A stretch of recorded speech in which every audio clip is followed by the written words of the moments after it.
Hello everyone, my name is Ravindra Sadafule. Welcome to my course on authoring reliable code with NUnit. Let's go over the course overview.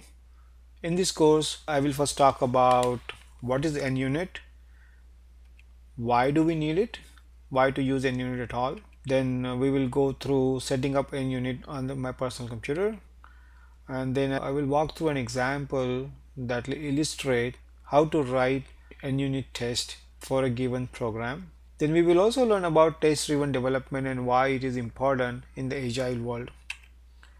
We will also learn about launchers, which are basically different programs that are used to run a unit test. A little bit about me before we go over the actual. I've been working in the IT industry for about 20 years now. I've been working in e-commerce, banking, and search engines. I am fortunate to have the privilege of working as a developer on highly scalable products, like Bing.com, where we get about 10,000 queries per second and petabytes of data every few days. Then I've also worked on PowerPoint, which is basically a word for presentation.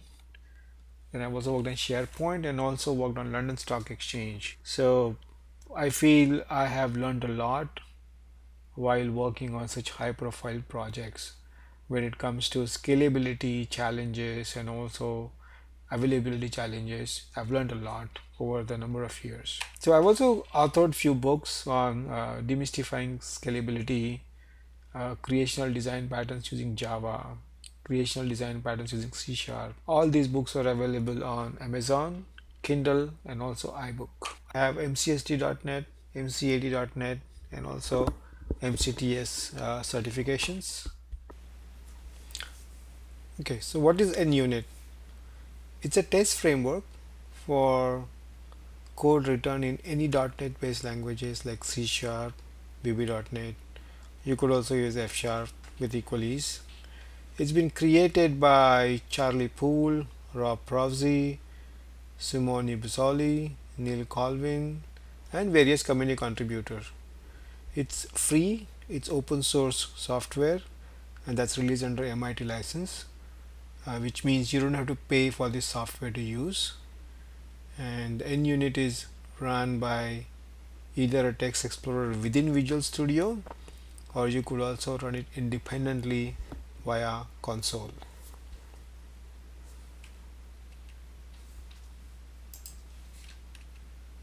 Why use NUnit at all? In the agile world, as you know, the requirements change very often. Gone are the days of waterfall methodology where we used to design the requirements upfront, design it, code it, test it, and deliver it, and that used to happen over a 3-year cycle or a multi-year cycle, even more than 3 years at times. So those days are gone now. These days, agile methodology is more popular, where we start with a minimum viable product and we start with the requirements that we know and will make a customer impact and start developing an MVP, which usually should be released in few months or few weeks time.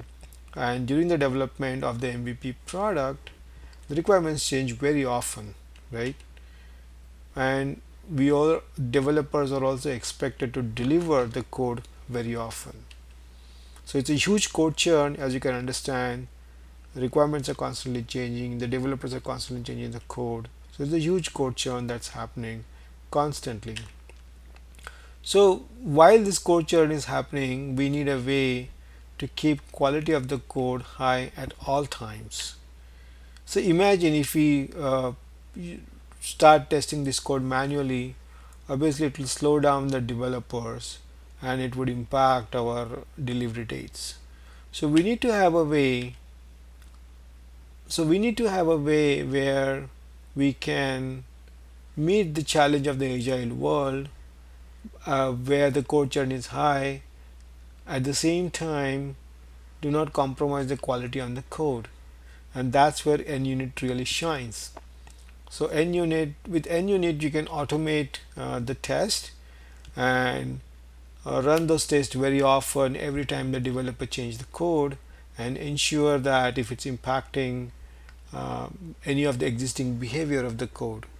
If the test fails, that means the behavior has been impacted, so the developer can go and refactor the code to ensure that the tests are passing. Since the code is always backed by test, we ensure that even though the code churn is very high, the code quality also remains high.